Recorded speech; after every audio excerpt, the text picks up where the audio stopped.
안녕하세요. 오늘 함께 살펴볼 자료는 번아웃과 휴식에 관한 내용입니다.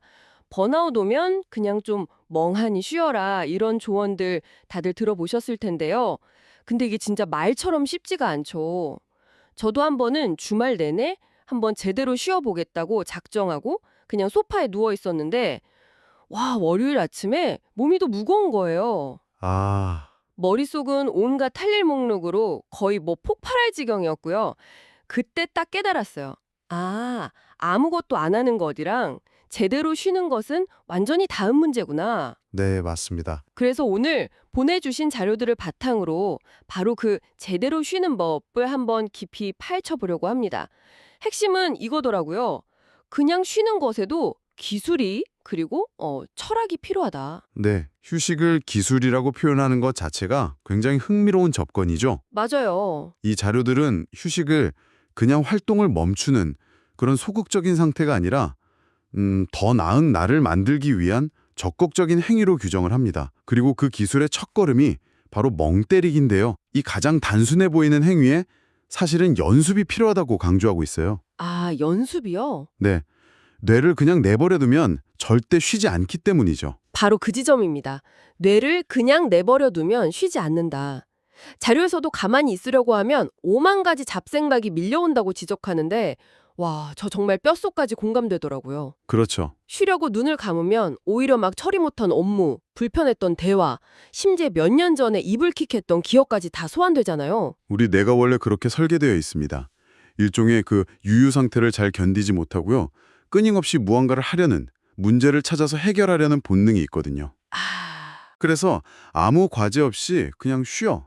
이렇게 명령을 하면 뇌는 익숙한 습관대로 생각하기라는 과제를 스스로한테 주는 거예요. 자기 혼자 일을 만드는 거네요. 맞습니다. 그게 바로 우리가 느끼는 잡생각의 정체고요. 그래서 이 자료들은 이럴 때 억지로 생각을 누르려고 하지 말고 다른 방법을 써보라고 제안합니다. 다른 방법이요? 네, 바로 자연의 힘을 빌리는 거죠. 아, 그 유명한 불멍, 물멍이 여기서 나오는 거군요. 네, 타오르는 장작불이나 흐르는 물을 그냥 하염없이 바라보는 거요. 비 오는 날 창문에 흐르는 빗방울 보는 창문멍도 있고요. 근데 솔직히 이런 걸 하고 있으면 내가 지금 시간을 제대로 쓰고 있는 건가? 하는 불안감이 스물스물 올라올 때도 있거든요. 있죠. 이게 정말 효과가 있나 싶기도 하고요. 그 불안감이야말로 우리가 휴식에 얼마나 서툰지를 보여주는 증거입니다. 여기서 중요한 개념이 바로 자료에 등장하는 목적 없는 응시입니다. 목적 없는 응시. 네, 이게 핵심이에요. 불멍을 할 때 불꽃의 온도를 분석하거나 물멍을 할 때 물의 유속을 계산하는 사람은 없잖아요. 그렇긴 하죠. 그냥 바라보는 겁니다. 어떤 정보나 의미를 찾으려는 목적 없이 그저 시각과 청각을 열어두고 그 존재 자체를 느끼는 거죠. 아, 목적이 없다는 게 중요하군요. 우리는 늘 무언가를 볼 때 의미를 찾으려고 하니까요. 그렇죠. 불꽃이나 물결, 아니면 바람에 흔들리는 나뭇잎처럼 미세하고 불규칙하게 움직이는 대상에 우리 주의를 살짝 걸어두는 겁니다. 주의를 걸어둔다. 네.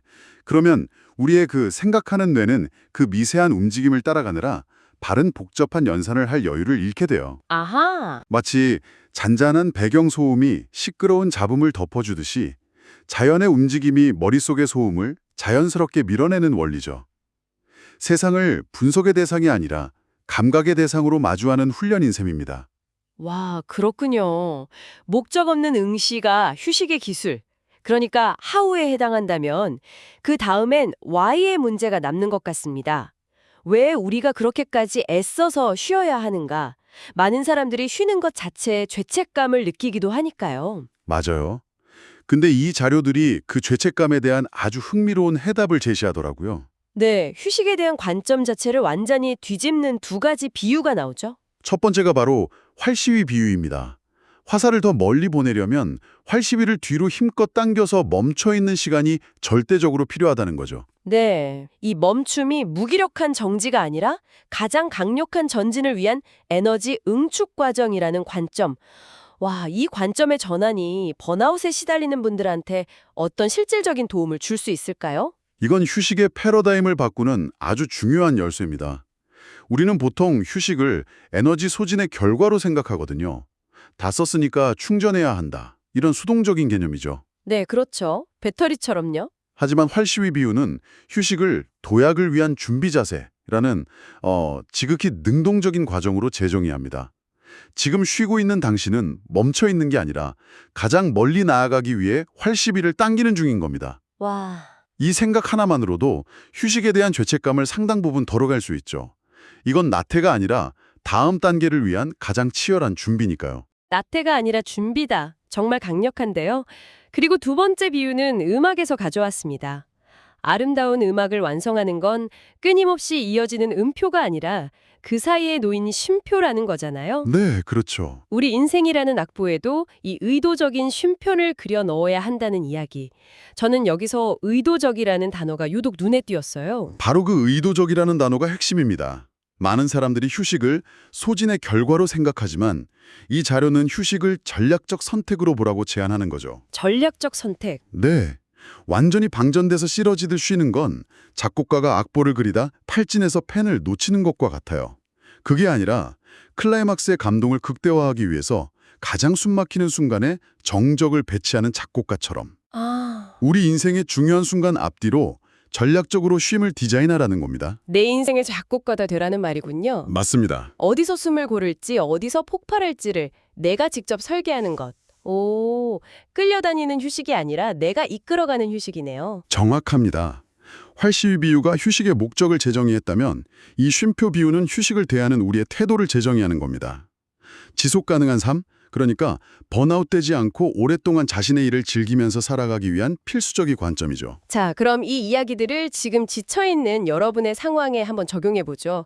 만약 번아웃을 느끼거나 쉬어도 쉰 것 같지 않다면 당장 거창한 캠핑이나 여행을 계획할 필요는 없다는 게 이 자료들의 메시지입니다. 네, 당신만의 멍 때리기 대상을 주변에서 찾아보는 것부터 시작하라는 거죠.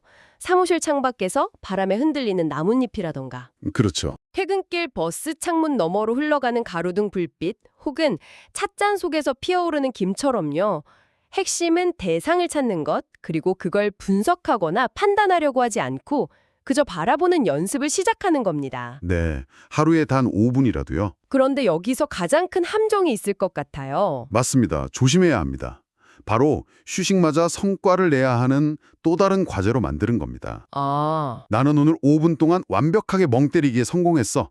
같은 접근은 이 자료들의 취지와 정반대입니다. 멍 때리기조차 잘하려고 애쓰면 안 된다는 거군요. 그렇죠. 목적 없는 응시는 끊임없이 목적과 성과를 추구하는 우리 삶의 방식 자체에 뭐랄까 근본적인 해독제 역할을 하거든요. 멍 때리기를 하다가 잡생각이 들어도 괜찮습니다. 그건 실패가 아니에요. 아, 정말요? 네, 그냥 내가 지금 다른 생각을 하고 있구나 하고 알아차린 뒤에 다시 부드럽게 시선을 나뭇잎이나 구름으로 돌리면 그만입니다. 그 과정 자체가 훈련이니까요. 그렇군요. 잘 하려고 애쓰지 않는 것이 가장 잘하는 방법인 우리 삶의 몇 안 되는 영역 중 하나인 셈이죠. 자, 오늘 나눈 이야기들을 한번 정리해 보겠습니다.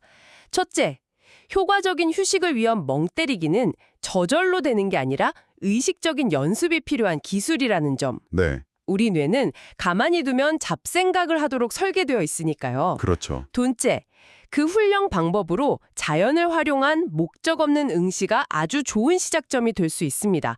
분석하려 들지 않고 그저 감각을 열고 대상을 바라보는 연습이죠. 맞습니다. 그리고 가장 중요한 것은 휴식을 바라보는 관점의 전환입니다. 휴식을 더 멀리 뛰기 위해 활시위를 당기는 도약의 준비 자세로 또는 인생이라는 악보를 더욱 풍성하게 만드는 의도적인 쉼표로 바라보는 새로운 철학을 갖는 것. 네, 결국 이 자료들의 핵심은 진정한 쉼을 위해서는 쉼의 기술과 쉼의 철학을 모두 갖추어야 한다는 겁니다. 기술과 철학. 네, 우리에게 필요한 기술은 목적 없는 응시이며 우리에게 필요한 철학은 그 멈춤의 시간이 무기력이 아닌 더 큰 힘과 아름다움을 만들어낸다는 믿음이죠. 이 두 가지가 만날 때 우리의 휴식은 재충전을 넘어서 재탄생의 시간이 될 수 있습니다. 마지막으로 이 자료들을 바탕으로 여러분이 한번 곱씹어볼 만한 질문을 하나 남겨드리고 싶습니다. 오늘 우리는 불이나 물, 구름처럼 우리 외부에 있는 대상을 바라보는 것에 대해 이야기했잖아요. 네, 그렇죠. 그런데 이걸 한번 뒤집어 보면 어떨까요?